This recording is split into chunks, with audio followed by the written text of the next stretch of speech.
16 juin, Journée mondiale de l'enfant africain. Le lieu de faire le point en matière de protection de l'enfant en Côte d'Ivoire, d'où le thème retenu cette année. Évaluer nos stratégies, comme nous le recommande le thème de la Journée de l'enfant africain cette année, nous oblige avant tout à se pencher sur nos acquis tout en mettant en relief les défis restants. Des progrès notables ont été enregistrés au cours de ces dernières années en vue de garantir les droits de nos enfants. C'est aussi l'occasion de relever les efforts consentis par le gouvernement pour aider à la protection et à l'assistance des enfants à besoins spécifiques pendant la période de la COVID-19. Des progrès enregistrés, toutefois, de nombreux défis restent encore à relever. 58% des filles et 66,5% des garçons ont subi au moins une forme de violence pendant l'enfance. Il ressort également que la violence sexuelle chez les filles pendant l'enfance est de 19,2%, soit une fille sur 5. Chers compatriotes, cette journée invite tous les Ivoiriens et toutes les Ivoiriennes, ainsi que toutes les couches socio-professionnelles, le secteur public et privé, à s'associer à la cause de l'enfant afin de penser, d'orienter et d'organiser son éducation dans un cadre national de bien-être.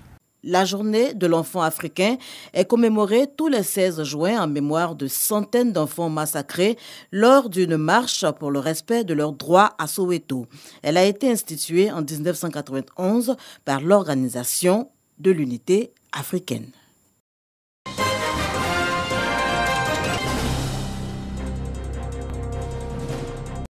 La Côte d'Ivoire met à jour sa stratégie d'exportation lors d'un atelier à Grand-Bassam dans la perspective de rendre ses produits plus compétitifs à l'international. Cette nouvelle politique de commerce extérieur s'appuie sur le bilan de la stratégie nationale d'exportation en œuvre depuis 2015.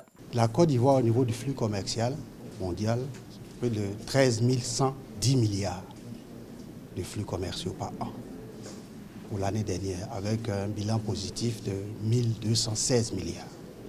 Donc ça, c'est énorme. Pour maintenir ce rythme, il faut se maintenir dans le ton. Mais avec le fait que nous avons réalisé que la plupart de nos produits d'exportation sont des produits bruts. La nouvelle stratégie nationale d'exportation porte l'une des priorités du gouvernement, à savoir la transformation structurelle de l'économie ivoirienne. En les transformant localement, nous allons non seulement ajouter de la valeur aux produits que nous exportons, nous allons diversifier nos différents partenaires, c'est-à-dire que les différents marchés avec nous exportons traditionnellement vont être beaucoup plus, mais en plus, et le plus important, c'est la création d'emplois. La stratégie nationale d'exportation s'appuie sur 6 filières dites prioritaires, notamment l'anacarde, l'EVA, le coton et les fruits tropicaux.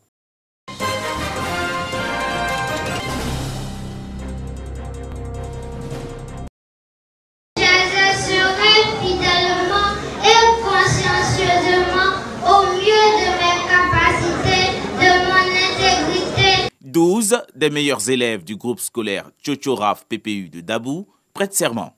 Ils sont désormais membres du premier club éthique de la localité, installé par le ministre Epiphane Zorobi Balo. Ces enfants, encadrés par leurs parents et des responsables régionaux de l'éducation nationale, auront la charge de promouvoir les valeurs de l'excellence et de lutter contre la tricherie en milieu scolaire. Nous avons été sollicités ici à Dabou pour passer un message important sur l'intégrité, d'encourager l'excellence. Les meilleurs enfants ont été primés pour que ce soit une source d'émulation non seulement pour eux-mêmes, mais une source d'émulation pour tous les enfants, non seulement de Dabou, mais tous les enfants de la Côte d'Ivoire. Le ministre de la promotion de la bonne gouvernance, du renforcement des capacités et de la lutte contre la corruption, Epiphane Zorobi Balo, s'engage à instituer le club éthique dans tous les établissements primaires et préscolaires de la direction régionale de l'éducation nationale et de l'alphabétisation de Dabou.